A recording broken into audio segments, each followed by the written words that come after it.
Sara Carter connects the dots in scandal involving FBI, Fisa, judges, and spy warrant for Carter Page by Joshua Kaplan for thegatewaypundit.com.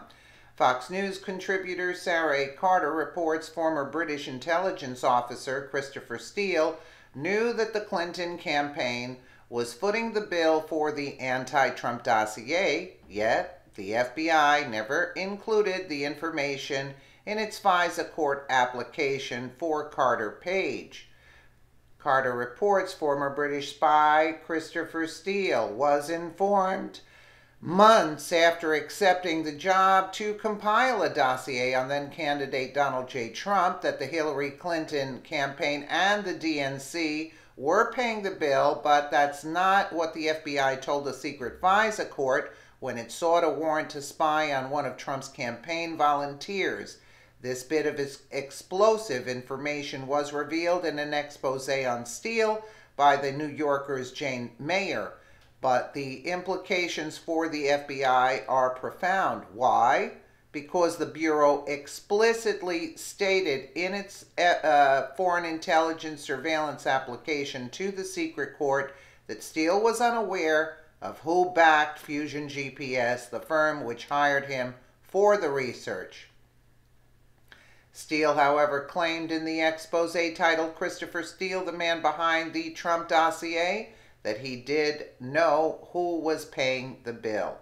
Under the arrangement, Orbis was a subcontractor working for Fusion GPS, a private research firm in Washington. According to the article, Fusion in turn had been contracted by a law firm, Perkins Coie, which represented both Hillary Clinton's presidential campaign and the DNC. Several months after Steele signed the deal, he learned that through this chain, his research was being jointly subsidized by the Clinton campaign and the DNC. In all, Steele was paid $168,000 for his work.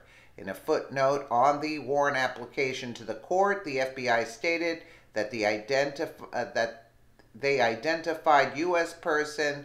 They never advised source number one as to the motivation behind the research into the candidate one's ties to Russia, meaning that now embattled Fusion GPS, the firm that hired Steele to conclude the research, never advised him of who was paying the bill.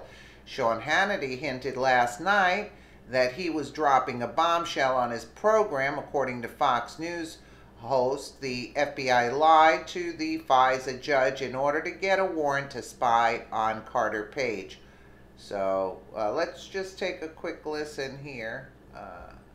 DOJ crooks refuse request to hand over transcripts of the FISA. Well, I think what's fascinating here is that Judge Collier did respond back to Chairman Nunes and Chairman Goodlatte to their request for the transcripts from the FISA court when the FBI actually made the application to spy on Carter Page. And what she said was significant because she said, Sean, the Department of Justice can easily give you the same documents that we have.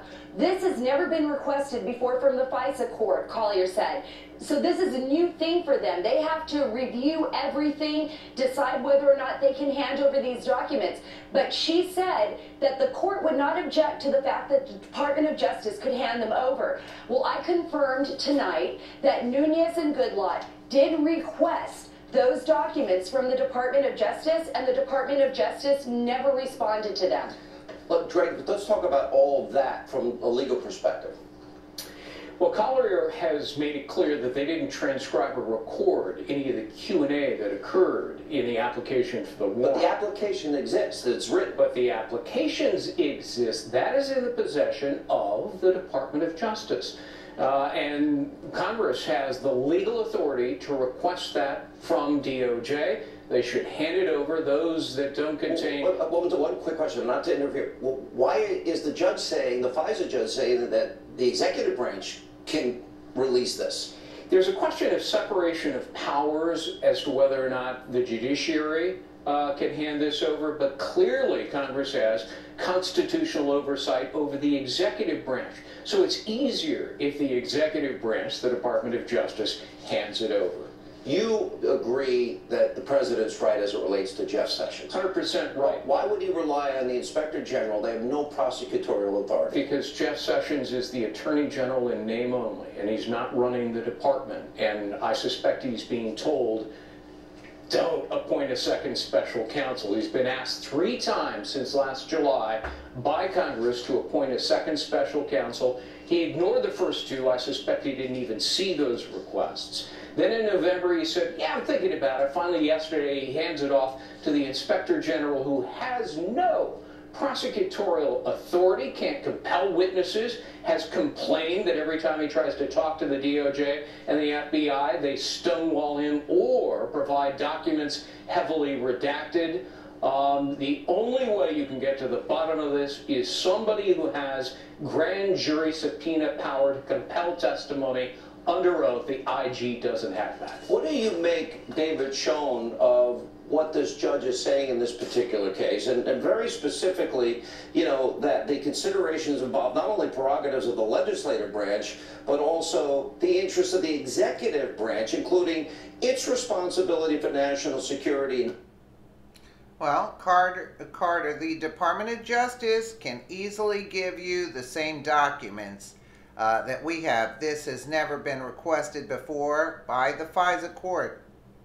So this is a new thing for them. They have to review everything, decide whether or not they can hand over these documents. But she said that the court would not reject the fact that the Department of Justice can hand them over.